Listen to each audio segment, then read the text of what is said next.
Mereka bekerja keras untuk meningkatkan harga dirinya, tapi apakah itu harga diri? Apa kita pernah memikirkan itu?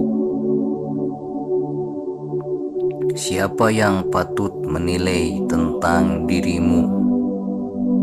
Hanya Yang Maha Kuasa yang pantas menilai dirimu. Tak ada yang pantas untuk menilaimu selain dirimu sendiri dan Yang Maha Kuasa, karena yang paling tahu mengenai apa yang kamu alami dalam perjalanan ini hanyalah dirimu dan Tuhan.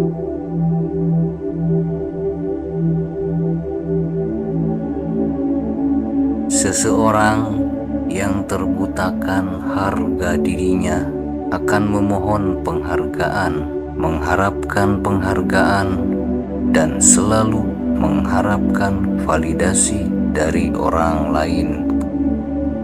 Dan mereka yang membutuhkan validasi tanpa disadari, mereka telah menyerahkan keputusan tentang diri mereka sendiri pada orang lain.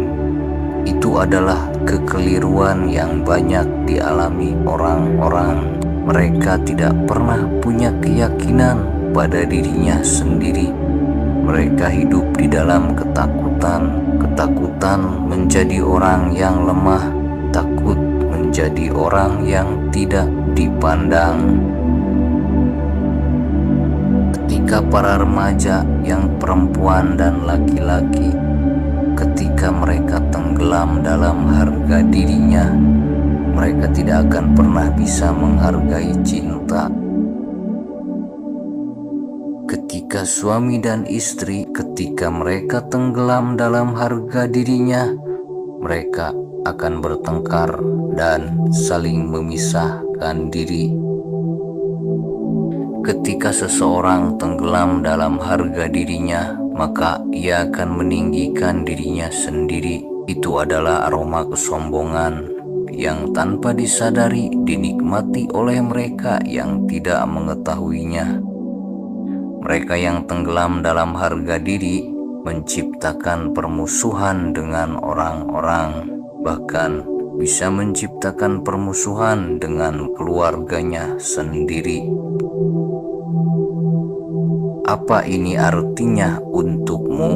Ini artinya sebuah harga dari diri seseorang hanya bisa dinilai oleh Yang Maha Kuasa, dan kamu yang menyerahkan penilaian kepada Yang Maha Kuasa, kamu tidak akan menganggap rendah siapapun. Kamu tahu yang berhak menilai seseorang dengan penilaian akurat dan benar hanyalah penilaian Yang Maha Kuasa.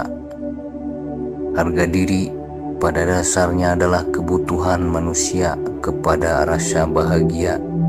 Tapi kalau kamu sudah tahu apa arti kebahagiaan bagimu, maka kamu pasti akan mendapatkan kebahagiaan. Mereka yang mencari kebahagiaan tidak pernah mendapatkannya. Mereka yang mengetahui kebahagiaan akan berbahagia. Di sini tidak akan ada jawaban yang pasti, karena usaha yang dibuat untuk mendapatkan jawaban-jawaban itulah yang disebut hidup. Usaha tersebut membawa kamu kepada kebenaran dan kepada Tuhan. Jika hidup membawa kamu kepada kebenaran, maka apa itu kebenaran? Saat pikiran, akal, hati, tubuh, dan jiwa, saat kelima pilar itu sudah tenang, maka manusia akan dipenuhi dengan kasih sayang. Itulah yang disebut kebenaran.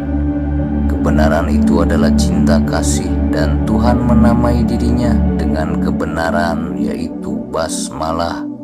Kebenaran, semua orang sangat menginginkan hal itu. Ada juga yang membicarakan tentang hal itu. Ada pula yang membicarakan hal itu pada orang lain. Tapi pada kenyataannya, apa arti cinta kasih? Dengan cinta kasih akan mengajarkan manusia cara untuk hidup bersama dan untuk hidup dengan seluruh makhluk yang ada dalam kedamaian. Inilah alasannya, jika dihadapkan pada kebenaran itu sendiri, manusia akan selalu merasakan kedamaian. Dengan kata lain, kebenaran mengakhiri permasalahan seluruh manusia. Bisakah seseorang manusia tidak ada masalah dengan orang lain? Kenyataannya, jika seseorang bermasalah dengan sesuatu, maka dia akan lupa dengan cinta, dan kemudian keinginanlah yang dikedepankan. Arogansi dan kemarahan pun jadi yang utama, bukan cinta. Ketika mereka dalam permasalahan, cinta tidak jadi yang utama. Karena di saat cinta jadi yang utama, maka semua permasalahan, semua pertengkaran, dan semua pergulatan pasti akan berakhir. Bagaimana kalau cinta seperti itu berkembang di dunia, bukan hanya untuk umat manusia, tapi juga untuk seluruh kehidupan makhluk? Maka surga yang penuh kedamaian akan tercipta dengan pemerintahan berdasar kebenaran, yaitu Tuhan sang sumber cinta kasih itu sendiri, sumber dari segala sumber. Jika Ia mengetahui apa yang pantas untuk kita, mengapa kita harus menyombongkan diri di hadapannya, seolah kita lebih tahu daripada Dia yang Maha Mengetahui? Tapi bagaimana jika cinta, sebuah makna dari basmalah, hilang di dunia ini? Pintu rahmat perlahan tertutup. Setiap kekotoran jiwa menjadikan mereka makhluk yang buas. Mereka menjadi setan dalam wujud manusia dan dalam wujud setelah kematian mereka. Dunia menjadi tempat beternak binatang buas yang saling memakan sesama mereka sendiri. Untuk menghentikan ini diperlukan kebenaran. Kebenaran harus dibisikkan ke dalam jiwa-jiwa yang masih bersih, yang dipilih Tuhan, agar kekotoran jiwa tidak menular, agar penyakit kulit tidak menyebar ke seluruh tubuh. Maka obat harus dioles pada kulit yang masih bersinar. Dan kamu yang mendengar ini adalah jiwa yang suci, jiwa yang bersih. Kamu dipilih untuk tetap dalam kesucian. Kamu terpilih menjadi bagian yang keramat di dunia ini, yaitu jiwa-jiwa yang bening, sang permata di antara batu kerikil. Karena sebelum pergulatan kosmik yang besar akan datang, akan ada peringatan, akan ada pemisahan kelompok, dan kamu dipilih menjadi kelompok langit.